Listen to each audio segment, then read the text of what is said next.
आदरणीय Rajiv Bansal, secretary ministry of civil aviation, government of India, mister Najib Shah, chairman Care Ratings, mister Mehul Panda, MD Care rating, सभी सम्माननीय अतिथिगण और उपस्थित सभी भाई और बहन, सबसे पहले मैं केयर को बहुत बहुत धन्यवाद दूंगा कि उन्होंने एक ऐसे विषय की अध्ययन करके एक डिटेल में शुरुआत की है जो भविष्य के इंफ्रास्ट्रक्चर को निर्माण करने के लिए बहुत आवश्यक है। प्रधानमंत्री जी का ये सपना है कि हम $5 ट्रिलियन की इकोनॉमी हमें बनानी है और भारत को आत्मनिर्भर भारत भी बनाना है और वर्ल्ड की सुपर इकोनॉमिक पावर भी बनाना है। और ये बात निश्चित है कि ये केवल बजटरी फंड से नहीं हो सकता, हमें बड़े प्रमाण पर इसके लिए इन्वेस्टमेंट लगेगी, पब्लिक प्राइवेट इन्वेस्टमेंट लगेगी और उसके लिए हमें निश्चित रूप से एक विश्वासार्हता निर्माण करनी होगी। मैं तो इस बात पर विश्वास रखता हूँ कि 21st सेंचुरी का कोई भी काम ये honesty, credibility, goodwill and quality, इन शब्दों के साथ जुड़ा हुआ है। अगर हम ये चारों बातों की तरफ ध्यान देंगे तो this is suppose to be the biggest capital of 21st century. और इसके लिए स्वाभाविक रूप से हमें अलग अलग प्रकार की जो विशेष रूप से हमने मॉडल्स तैयार किए हैं वो कितने ट्रांसपेरेंट है, टाइम बाउंड है, रिजल्ट ओरिएंटेड है और क्वालिटेटिव है, इसके ऊपर काफ़ी बातें डिपेंड होगी। मुझे एक अच्छा अनुभव आया, मैं वाटर रिसोर्सेस मंत्री था तो मथुरा में एक प्रोजेक्ट हमने लिया था। जब मैंने इसकी शुरुआत की तो लगभग हमारे सभी अधिकारी बोल रहे थे कि होगा नहीं। प्रोजेक्ट ये था कि 80 mld स्लज मथुरा का हाइब्रिड एन्युटी में साफ करके वो क्लीन वाटर इंडियन ऑयल को बेचना, और इसी कंसेप्ट पर वो प्रोजेक्ट तैयार हुआ था। उसमें 80 mld स्लज को क्लीन करके इंडियन ऑयल को जितना पानी लगता था वो राज्य सरकार के इरिगेशन डिपार्टमेंट से लेते थे। तब मैंने उनको कहा कि आप अच्छा पानी लेने के बजाय ये जो रिसाइकलिंग किया हुआ वाटर आप लीजिए, और इसके लिए उन्होंने 20 करोड़ रुपए साल के वो देते थे इरिगेशन डिपार्टमेंट को। मैंने कहा उतने ही पैसे आप दीजिए, और उस प्रोजेक्ट का टेक्निकल, फाइनेंशियल, क्वालिफिकेशन सब बातों के तरफ मैंने खुद तैयार किया, जबकि मैं इंजीनियर भी नहीं हूँ और मैं कोई विद्वान व्यक्ति भी नहीं हूँ, पर प्रैक्टिकल बातों पर मैंने वो तैयार की थी। और त्रिवेणी इंजीनियरिंग कंपनी को वो प्रोजेक्ट मिला और हाइब्रिड एन्युटी में 40% from government and 60% from the investor, और हर साल 20 crore from Indian oil project चालू हो गया और सक्सेसफुली रन हुआ। अब आप जैसे केयर जैसे विशेष रूप से टेक्निकली कंसल्टेंट के सामने आह्वान है कि जहाँ इकोनॉमिक वायबिलिटी अच्छी है, इंटरनल रेट ऑफ रिटर्न अच्छा है, वो तो सक्सेसफुल होगा ही। पर जो फील्ड ऐसे है कि जहाँ हम लोग विशेष रूप से इन्वेस्टमेंट का उपयोग करके हमारे इंफ्रास्ट्रक्चर की गतिशीलता को और बढ़ा सकते हैं, उसके लिए एक माइंड सेटअप भी तैयार करना होगा। और वो माइंड सेटअप में सबसे इम्पोर्टेंट चीज़ है कि कुछ बातें आज ही मैं बात कर रहा था तो मुझे हमारे एक बहुत प्रमुख व्यक्ति ने बोलते बोलते कहा कि ये जो आर्बिट्रेशन में हो रहा है, मैंने लिस्ट बना ली है कि कितने आर्बिट्रेटर ने हमारे खिलाफ निर्णय किए हैं। तो मैंने कहा आपके व्यू से मैं सहमत नहीं हूँ। हम इंडिपेंडेंट, इम्पार्शल और फेयर होने चाहिए। हमारी गलतियाँ होगी तो हमने एक्सेप्ट करनी चाहिए, और जिन्होंने हमारी गलती सुधारी उसको हमने स्वीकार करना चाहिए। और मैं तो आगे आपको कहूँगा कि सुप्रीम कोर्ट ने, जो हाईएस्ट कोर्ट है, उन्होंने पिछले 10 साल में हमारे खिलाफ कितने निर्णय दिए हैं, उन निर्णयों के आधार पर हमने पॉलिसी में क्या सुधार किया, इसका रिपोर्ट आप तैयार करिए। क्योंकि गलतियाँ करने वाला जो सिलसिला है वो चालू है, वही गलती वही आदमी बार बार करता है। तो कहीं ना कहीं पॉलिसी में ये बदलना होगा कि हम लीक प्रूफ कैसे होंगे, ट्रांसपेरेंट कैसे होंगे, टाइम बाउंड कैसे होंगे और क्वालिटेटिव कैसे होंगे। performance audit is very financial audit is very important, but performance audit is more important than financial audit. और इसमें सबसे बड़ा प्रॉब्लम जो मेरे सोच में आया कि निर्णय समय पे नहीं करना। निर्णय क्या करते ये विवाद का विषय नहीं है, निर्णय नहीं करना, पेंडिंग रखना, 2-2, 3-3 महीने उसको निर्णय नहीं करना, this is to be a big problem in the system. निर्णय क्या करते, गलत करते, सही करते वो बाद में आता है, पर निर्णय नहीं करना ये सबसे बड़ी समस्या है और जिसके कारण हमारी काफ़ी अड़चनें आती है। अब हमारे ऊपर जो आर्बिट्रेशन में क्लेम्स आते हैं और हमने जो यंत्रणाएं तैयार की है वो अलग अलग प्रकार की बहुत से, मैं महाराष्ट्र में था तो हमने मुंबई पुणे एक्सप्रेस हाईवे के लिए 11 पैकेजेस थे और प्रोजेक्ट मैनेजमेंट कंसल्टेंसी को इन्वॉल्व किया। और जैसे शादी में होता है कि घोड़े से लेकर पेड़े तक हर एक आदमी को कॉन्ट्रैक्ट देते हैं, वैसे हमने वो पूरे पीएमसी को कॉन्ट्रैक्ट दिया था, एक्सप्लोजिव लाइसेंस से लेने से, लैंड एक्विजिशन से लेकर, अलाइनमेंट से लेकर सुपरविजन तक। और हमारा अनुभव ये हुआ कि उन लोगों ने इतना अच्छा काम किया कि जिसका टेंडर हमने रिलायंस का उस समय 98-7 में 3600 करोड़ में हमने लोएस्ट टेंडर आया था, वो काम हम पीएमसी के सहयोग से 1600 करोड़ में हम कर पाए और 2000 करोड़ बचे, यानी आज के 20,000 करोड़ बचे। यही अनुभव मुझे झोजिला टनल में आया। झोजिला टनल में हम 5वीं बार टेंडर निकाला, कोई कारण नहीं था, हर बार नई नई बात आती थी और वहाँ काम ही करना कठिन है। अभी बादल फटा, -28 डिग्री पर काम चल, बहुत कठिन काम है। और जब ये काम आया तो आखिरी में चौथी बार जब फाइल आई तो 12,000 करोड़ उसकी एस्टिमेटेड कॉस्ट आई। तो मैं कभी कभी, मेरे कहने का गलत अर्थ मत निकालिए, पर सरकार में पैसे बचाना ये विषय एजेंडा में नहीं होता। कॉस्ट ऑफ कंस्ट्रक्शन को कम करना और क्वालिटी ऑफ कंस्ट्रक्शन को इम्प्रूव करना और use of different type of materials जिसमें क्वालिटी के साथ कॉम्प्रोमाइज न करते हुए कॉस्ट को कम करना, ये भी उतना ही महत्वपूर्ण है। और जब हमने इसके ऊपर साल भर काम किया, और मैं भी टेक्निकल और इंजीनियरिंग का आदमी नहीं हूँ, मैंने भी इंटरेस्ट लिया और मेरे मुंबई पुणे एक्सप्रेस हाईवे के समय एससीसी कंपनी के एक एमडी थे, धर्माधिकारी करके, काफ़ी एज हो गया उनका, रिटायर्ड हो गए। तो मैंने कहा आप मेरे एडवाइज़र करके आइए। और आपको ताज्जुब होगा कि हमने जब ये टेंडर निकाला तो हमारे 5,000 करोड़ बच गए, 5,000 करोड़ सेविंग हुआ। 12,000 करोड़ के बजाय 5,800 करोड़ में हमने अवार्ड किया टेंडर। अब 55 से 60% काम हो गया, क्वालिटी का काम हुआ है। तो सवाल यही है कि हमारी कुछ पॉलिसीज़ में हम लोग किस प्रकार के निर्णय करें और कहाँ हमारी गलती होती है, इसका आत्म परीक्षण करना। ये जैसे ऑडिट दिखाता है, पर गवर्नमेंट में ऑडिटर का रिपोर्ट 3 साल 4 साल के बाद आता है। जब वो 6 महीने में, अभी हमारे एक्सीडेंट का रिपोर्ट हुआ, आज ही मैं मीटिंग कर रहा था, हमारे एक सेक्शन बना हुआ है जो देश में एक्सीडेंट का अध्ययन करता है। तो मैंने सेक्रेटरी को कहा वो एक्सीडेंट का जो होगा सो होगा, पहले इनको बिल्डिंग से बाहर निकालो, ये कोई काम के नहीं है। वो पहले वो क्या बोलते हैं वो हेड, कि पहले तो 7 साल के बाद देते थे, अभी हमने बहुत इम्प्रूवमेंट किया, अब हम 3 साल में आपको डाटा दें। रोज लोग मर रहे हैं और मरने वालों की संख्या एक स्पॉट पर 100 लोग मर गए। तो भी ब्लैक स्पॉट को सुधारने में और इनके रिपोर्ट में और फिर इनका टारगेट, तो मुझे रहा नहीं गया। मैंने कहा मेरा तो एक्सीडेंट हुआ था, 4 जगह पैर टूटा, जब तक तुम्हारा बच्चा बच्ची और तुम्हारा एक्सीडेंट नहीं होता तब तक तुम्हें ये संवेदनशीलता नहीं आएगी कि इससे क्या हो रहा है। ऐसा तुम वो एक्सीडेंट के ब्लैक स्पॉट को भी दुरुस्त करने के लिए फेज 1, फेज 2, फेज 3, मतलब क्या लगाया तुमने, 2 काम कम करो, पर जान पहले बचानी चाहिए। अब somewhere what my feeling is कि ये जो सिस्टम है, तो मेरा पहला सुझाव है कि you should understand what are the strength and weaknesses of our present system.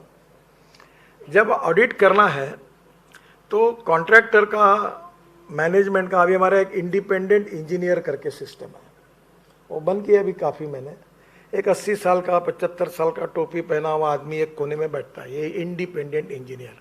मैंने बोला इसका नाम बदलो, ये डिपेंडेंट इंजीनियर रखो। वो एनएचआई के अधिकारी के मुंह के तरफ बोलता है, उसका कोई ओपिनियन ही नहीं होता और वो कोई समय पे काम नहीं करता। अभी हमने 1000 करोड़ के ऊपर प्रोजेक्ट मैनेजमेंट कंसल्टेंसी लाई कि डीपीआर वही बनाएगा और सुपरविजन भी वही करा। हब डीपीआर इफेक्टिव, जहाँ से हमारी सबसे कमियां शुरू होती है डीपीआर। अभी तो मुझे लगता है कि लोग गूगल में बैठकर डीपीआर होते हैं, तैयार करते होंगे और लोएस्ट डीपीआर वाला लोएस्ट मिलता है। तो मजाक में कहा कि आपका हार्ट का ऑपरेशन करना है, एक अधिकारी को कहा, तो आप टेंडर निकाल के क्यों नहीं करते? आपको अच्छा से अच्छा डॉक्टर क्यों चाहिए तब? तो ये डीपीआर में यहाँ आपकी जरूरत है कि कॉन्ट्रैक्टर का और डीपीआर कंसल्टेंट का और हर आदमी का, व्यक्ति का परफॉर्मेंस ऑडिट उसके क्रेडिट रेटिंग के साथ कैसे जोड़ना, that is to be the big challenge. आज मैं अपने साथ बैठते हुए मैंने आज ही सेक्रेटरी और एनएचआई चेयरमैन को कहा कि आरओ और पीडी के लिए ये परफॉर्मेंस ऑडिट के पॉइंट है। तो कहीं ना कहीं ये जो आप कॉन्ट्रैक्टर का और जो अलग अलग इंफ्रास्ट्रक्चर से रिलेटेड लोग हैं, उनका परफॉर्मेंस ऑडिट के आधार पर उनका क्रेडिट रेटिंग कैसा करोगे, ये बहुत $1 मिलियन क्वेश्चन है। हमारे यहाँ तो हम समाजवादी हैं, गधे और घोड़े साथ में ही चलते हैं हमारे यहाँ हम डिफ्रेंशिएट नहीं करते, लोएस्ट का फॉर्मूला होता है और उसके कारण स्वाभाविक रूप से जो कॉन्ट्रैक्टर खराब भी काम करता है वो भी हमारे लिए वैसा ही है, जो नहीं भी करता वो भी वैसा है, अच्छा भी करता है वैसा ही है, क्योंकि हम क्लासिफाई नहीं कर पाते। और इसलिए बैंकों के लोन लेने से उनको देने से लेकर इंश्योरेंस बॉन्ड तक हर जगह पर credit rating is very important. और ये जो इंफ्रास्ट्रक्चर अब डेवलप करना है, जो वर्ल्ड स्टैंडर्ड का तैयार करना है, उसके लिए अगर क्रेडिट रेटिंग नहीं होगा तो लोगों की आदतें नहीं सुधरेगी। अगर जो लोग अच्छे हैं, अब लोगों को मालूम है कि बैंक में व्यवहार अच्छे करने से एक बार अगर क्रेडिट रेटिंग अच्छा होता है तो लोन आसानी से मिलता है, तो लोग अब कॉन्शियस हो गए, वो कभी अपना अकाउंट एनपीए में जाने नहीं देते, कहीं भी करके संभाल लेते हैं क्योंकि उसका अवेयरनेस आया। पर कंस्ट्रक्शन या इंफ्रास्ट्रक्चर में कॉन्ट्रैक्टर के बारे में ये नहीं आया। इसमें और एक बात है कि बोनाफाइड मिस्टेक्स एंड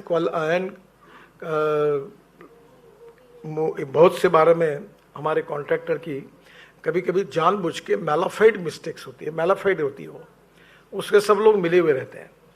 और बोनाफाइड मिस्टेक्स होती है और डिफरेंट टाइप की होती है, इसका भी क्लासिफिकेशन होना चाहिए। अदरवाइज लकीर के फकीर बनकर एक आधे बार उसकी बोनाफाइड कुछ घटना उसके आधार पर उसको अपने रेटिंग में कर दिया डाउन, तो उसका नुकसान भी नहीं होना चाहिए। और दूसरी मैनिपुलेशन करके उसको रेटिंग को बढ़ाया, ये भी नहीं होना चाहिए। Between the line with A qualitative approach, performance audit के साथ क्रेडिट रेटिंग होना, ये इंफ्रास्ट्रक्चर की सबसे बड़ी आवश्यकता है। काम की कमी नहीं है, काम बहुत ज़्यादा है। अभी हम लोग रोड बना रहे हैं, तो मुझे अभी उत्तराखंड के चीफ मिनिस्टर ने कहा, अभी तो हमने एक ही रोड दिल्ली मेरठ और थोड़ा बनाया, तो उन्होंने कहा कि हमारा टूरिज्म जो रिलीजियस टूरिज्म है वो दुगना हो गया।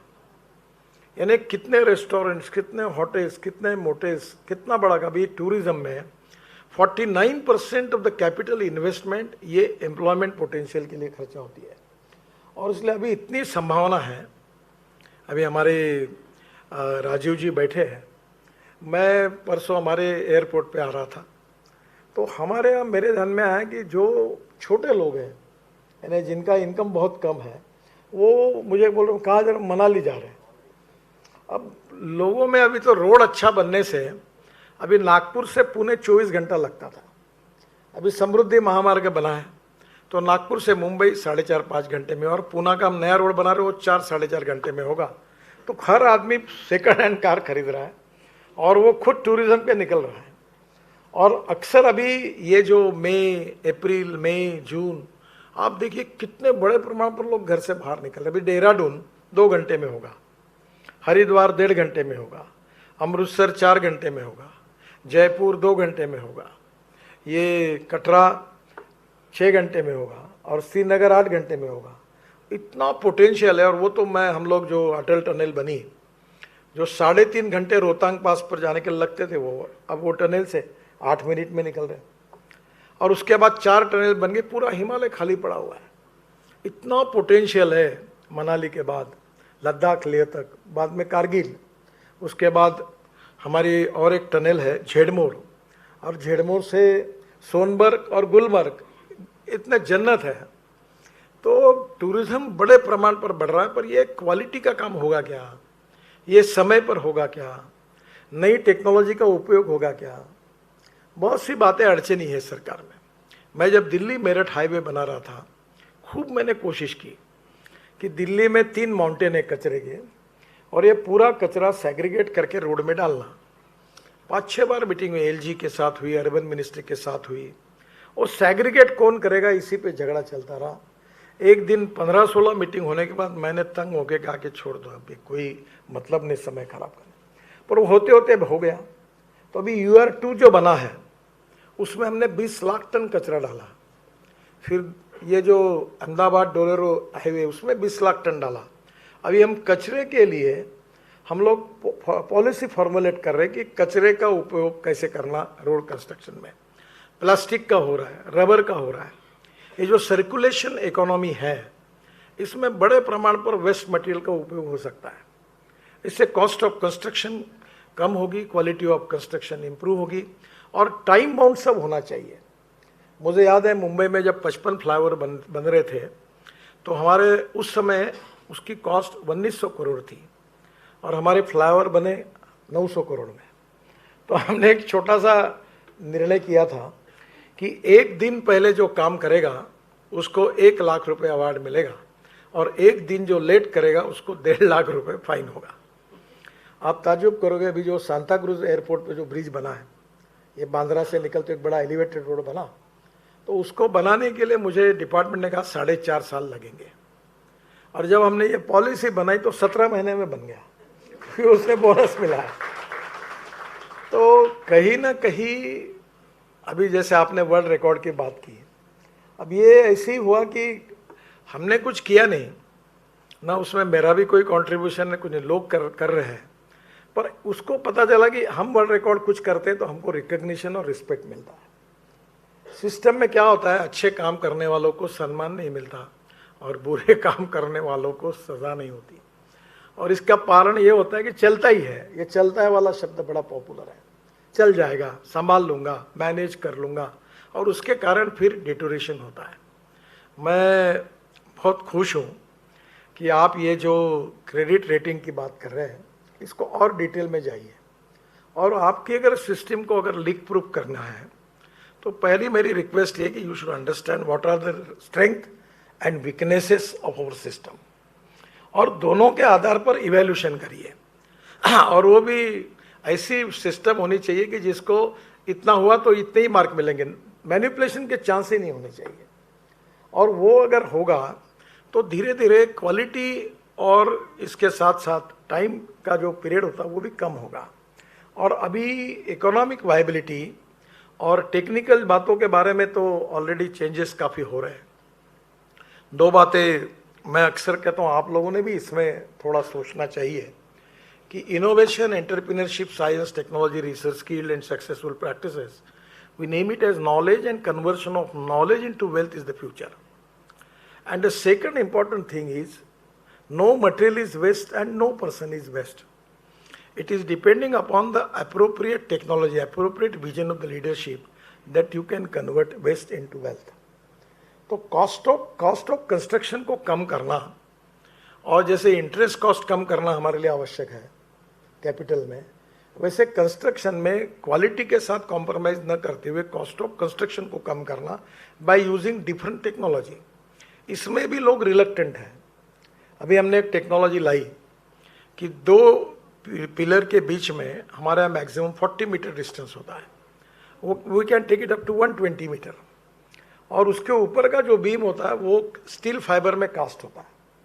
तो अब प्रॉब्लम है कि 40% कॉस्ट कम हुई। मैं आसाम में गया था, माजुली आइलैंड, सोनवाल जी की कॉन्स्टिट्यूंसी थी, तो वहाँ ब्रह्मपुत्र यानी समुद्र ही है पूरा। तो वो मेरे को हेलीकॉप्टर में कहने, वो मुख्यमंत्री थे उस समय, कि तुम ये ब्रिज घोषित कर दो। मैं देख रहा था कि हेलीकॉप्टर से इतना समय लग रहा है, ये कहाँ समुद्र में थोड़ी ब्रिज बनेगा। मैं उनको समझा रहा था कि ये संभव नहीं है, मत आग्रह करो, मैं बोलूँगा नहीं कर पाऊंगा तो लोगों में बदनामी होगी। तो उन्होंने मुझे इमोशनली कहा, आपने मुझे पार्टी में लाया, मुख्यमंत्री बनाया, अब आप देखो जैसा ये नहीं होगा ब्रिज तो मैं चुनाव हारूंगा, अब ये जिम्मेदारी आपकी होगी। तो मैं सोचा अब क्या करूं, तो मैं बोलूं कि नहीं बोलूं कि ऐसे डायलेमा में मैंने वहां जाके फिर वही बात लोगों ने की और मैंने घोषणा कर दी। मुझे लगा 1,500 में हो जाएगा। आने के बाद डीजी ने बताया कि 6,000 करोड़ लगेंगे। और फिर मैं पूरी चीज़ कैसे करना, फिर मैंने कहा ये टेक्नोलॉजी बदलो, ये बदलो, वो बदलो, और आपको ताज्जुब होगा उसका वजन थोड़ा कम किया। और हमने ये जो सिंगापुर मलेशिया से टेक्नोलॉजी, इसको हमने स्वीकार किया और टेंडर निकाला। तो यूपी ब्रिज कारपोरेशन ने 680 करोड़ में टेंडर लिया और अब ब्रिज का करीब 35% काम हो गया। तो मेरा कहना यही है कि to save money is to earn money. हमारी कैपिटल कॉस्ट को कम करना, इंटरेस्ट कॉस्ट को कम करना, इंटरनल रेट ऑफ रिटर्न को बढ़ाना और ट्रांसपेरेंसी के साथ, विदाउट करप्शन फ्री सिस्टम के साथ, time bound decision making process के साथ, कॉन्ट्रैक्टर भी उसी डिसिप्लिन में काम करे। और ये पूरे सिस्टम को दोनों तीनों बाजू से जब आपको स्ट्रीमलाइन करना है तो क्रेडिट रेटिंग बहुत आवश्यक है। तो क्रेडिट रेटिंग तो आप करोगे, पर परफॉर्मेंस रेटिंग, परफॉर्मेंस ऑडिट भी करिए। अब मैं थोड़ा साफ बोलता हूँ इसलिए क्षमा मांगता हूँ। मैं बहुत लोगों को कहा कि तुम क्यों नौकरी में रहते हो, जाओ ना घर, तुम तो वर्मी कल्चर के भी लायक नहीं हो, तुम्हारा कोई उपयोग नहीं है, तुम ले लो। अगर तो मैं मंत्रालय में था जब महाराष्ट्र में, तो मैंने कहा ये 2-4-5 लोग ये ना आने के इनके बोनस दो कुछ, ये आए नहीं ऑफिस में, आए का निगेटिव हो गया। हर जगह वो ऐसी कुछ कलम लोग लिख के देता था कि चलते गाड़ी को पंक्चर करना। तो I am not talking about compromise with the quality, I am not talking about giving support to corruption. I am not talking about giving favor to anybody. I am talking about quality. But performance में कम समय में काम होना, उससे cost बचती है। एक काम 1,000 करोड़ का है और वो अगर आपने समझो 1 साल के अंदर किया तो उसमें प्रॉफिट ज़्यादा बढ़ता है। वही काम 4 साल कर रहा है तो कितना प्रॉफिट उसका कम होता है। तो somewhere transparent, time bound, result oriented, exact उसका परफॉर्मेंस के साथ क्रेडिट रेटिंग और परफॉर्मेंस ऑडिट दोनों को जोड़कर होगा तो निश्चित रूप से। और आखिरी एक मुद्दा, एक पॉइंट मुझे आपको कहना है कि ऐसा भी मत करिए कि इतना स्ट्रिक्ट बनाइए कि किसी को फायदा ही नहीं होगा।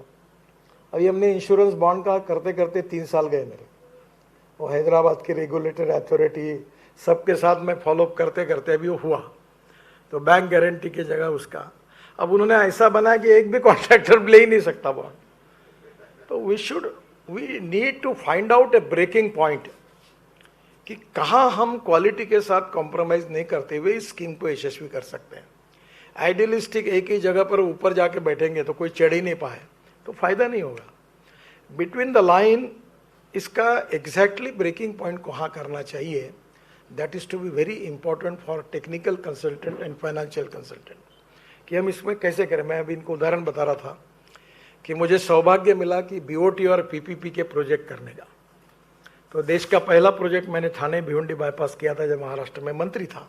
मेरे एक सेक्रेटरी थे, बहुत विद्वान थे, होशियार थे, इंटीग्रिटी अनडाउटफुल थी, पर बड़े कंजर्वेटिव थे। 1 साल उन्होंने गंवाया और उन्होंने पूरे पॉलिसी बनाई बीओटी और पीपीपी पे। 5-10 टेंडर निकले, एक भी आदमी नहीं आया। फिर भी वो सुधरने के लिए तैयार नहीं थे। तो मैंने अपनी भाषा में उनको, मैं तो टेक्निकल आदमी नहीं हूँ, तो मैंने उनको पूछा, देखिए हमारी लड़की की शादी करनी है, आप बोलते हैं कि लड़के वालों के पास 4 मर्सिडीज चाहिए, उसके पास 5 बंगले चाहिए, 1000 एकड़ जमीन चाहिए, दुनिया की भर की बातें, अपनी बहुत अच्छी बात है, अगर ये मिल जाता तो नथिंग लाइक दैट। पर सेक्रेटरी जी, अब वो रिक्शे वाला जो है रोड पर, वो भी साला देख नहीं रहा हमारे तरफ, वो भी तैयार नहीं है और तुम कंडीशन बढ़ाते जा रहे हो। Somewhere you need to find out a practical approach जिसमें आप किसी को कोई सपोर्ट भी कर रहे हो, ऐसा नहीं होना चाहिए।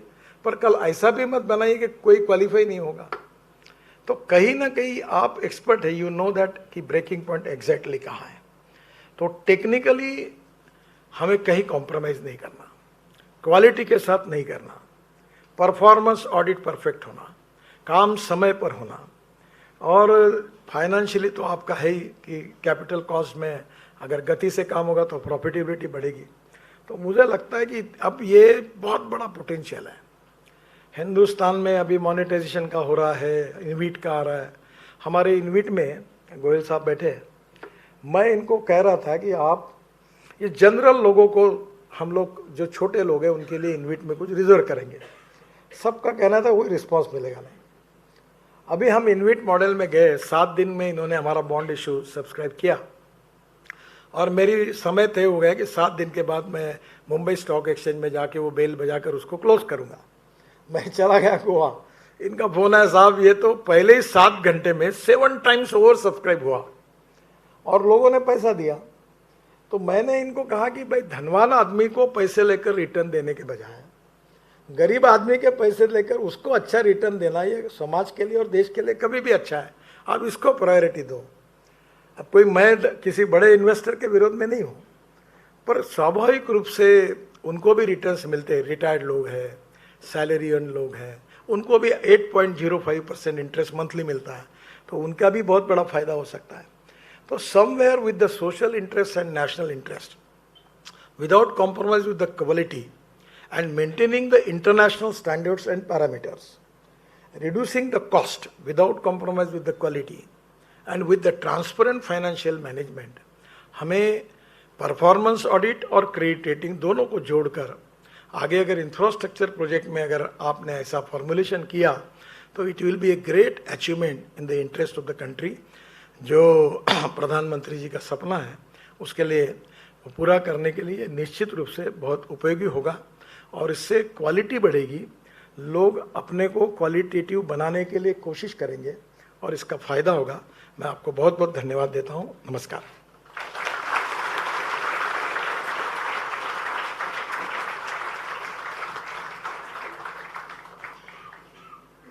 Thank you, sir, for gracing this occasion and sharing your valuable experience with all of us.